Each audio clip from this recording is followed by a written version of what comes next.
inilah peluang untuk tuan-puan berkawan.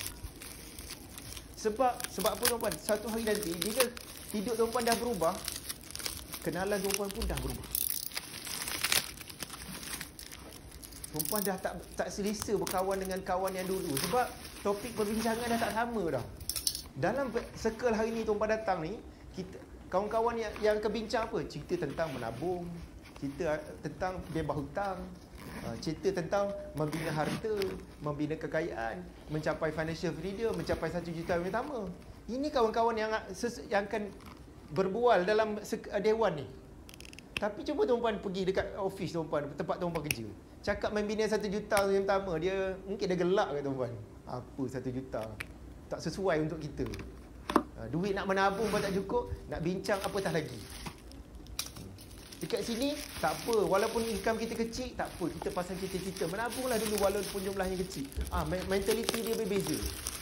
Kawan-kawan dekat luar, bila cerita nak menabung, sekarang ni mana boleh menabung? Ekonomi sekarang ni tak okey. Okey tak tuan-tuan ekonomi sekarang? Media sosial cakap tak okey. Setiap tahun kita akan, tahun akan datang ialah tahun yang sangat mencabar, betul tak?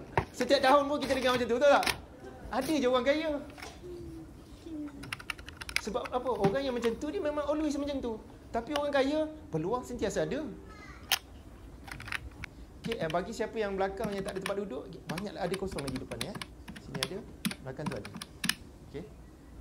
Especially yang duduk belakang, saya suggest ke depan sebab saya akan tulis.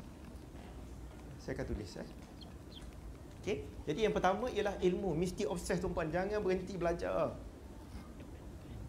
Sebab apa? Satu hari nanti, tuan-puan naik stage kekayaan tuan-puan dah. Katalah sekarang ni tak ada gaji kecil, saving tak ada, hutang banyak.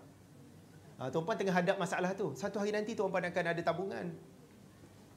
Akan ada hutang